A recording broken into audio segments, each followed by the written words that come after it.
Situasi selama 4 hari tragedi Mei 1998 sangatlah mencekam, hingga bisa dikatakan sebagai situasi yang amat mengerikan.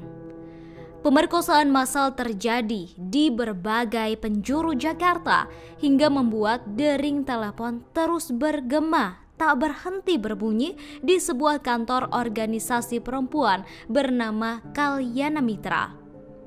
Aksi pemerkosaan massal ini menambah carut marutnya kondisi ibu kota di tengah pemecatan massal, krisis ekonomi, penjarahan hingga penyerangan fasilitas publik dan pusat perbelanjaan.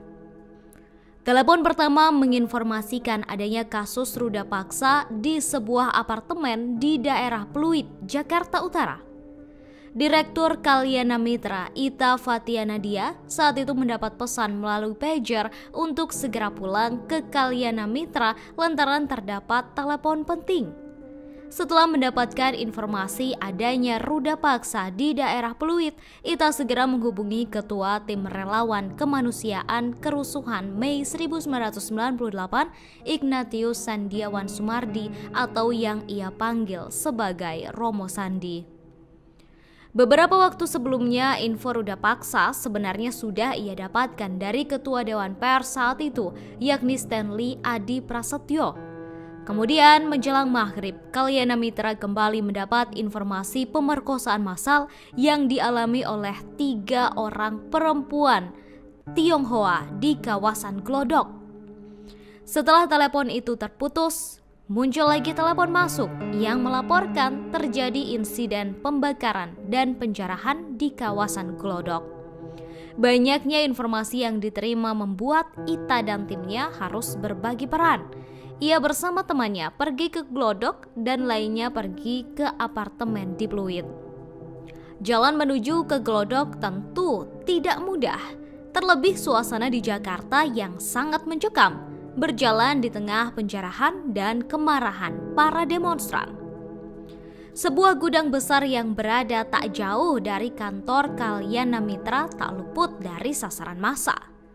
Setibanya di Glodok, betapa kagetnya Ita melihat 3 orang perempuan yang berada di tengah-tengah massa.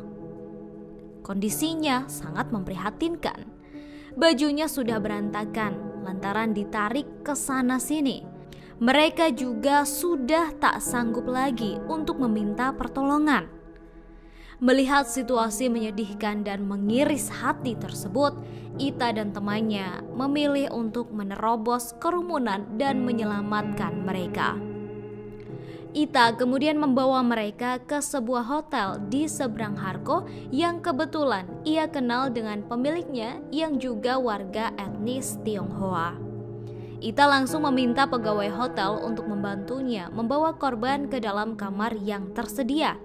Ita dan timnya kemudian kembali keluar dan menyelamatkan lebih banyak korban. Tak sampai di situ, radio panggil yang dimiliki Ita terus berbunyi hingga pada 11 Mei 1998 ia mendapat pesan untuk segera ke Cengkareng, Jakarta Barat. Ia diminta untuk bertemu dengan seseorang yang disebut sebagai Pak Haji.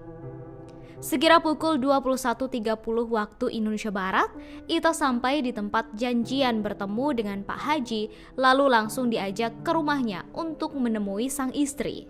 Betapa terkejutnya Ita saat melihat ada 3 orang wanita yang semuanya merupakan korban pemerkosaan massal dan kekerasan. 3 orang korban dibawa ke rumah sakit untuk mendapat perawatan menggunakan 3 motor yang masing-masing dikendarai oleh Pak Haji, menantu Pak Haji, dan ojek langganan Ita. Tak berselang lama, radio panggil Ita kembali berbunyi. Kini pesan datang dari Romo Sandi yang melaporkan korban pemerkosaan di Jembatan 2 dan Jembatan 3. Namun saat itu Ita mengaku takut lantaran kondisinya sudah malam dan sangat sepi. Hingga akhirnya Ita dijemput oleh 2 orang laki-laki yang juga relawan. Sama seperti di tempat lain, daerah itu sudah ramai penjarahan. Pintu-pintu besi yang semula terpasang di ruko rusak. Kemudian Ita masuk ke salah satu ruko yang dituju.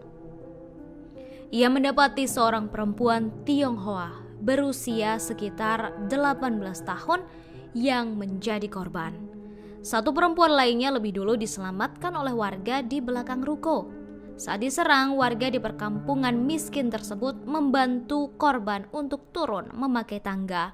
Esok harinya pada 12 Mei 1998, sekira pukul 10 waktu Indonesia Barat, Kalayana Mitra mendapat telepon yang mengabarkan ada 2 orang anak korban pemerkosaan di Pondok Bambu, Jakarta Timur. Telepon terus-menerus berdering hingga keesokan harinya, 13 Mei 1998. Hingga kini kasus pemerkosaan massal Mei 1998 masih menjadi misteri. Termasuk pelaku atau dalang di balik insiden itu juga masih belum terungkap, bahkan hingga 25 tahun berlalu. Terima kasih sudah nonton. Jangan lupa like, subscribe, dan share ya.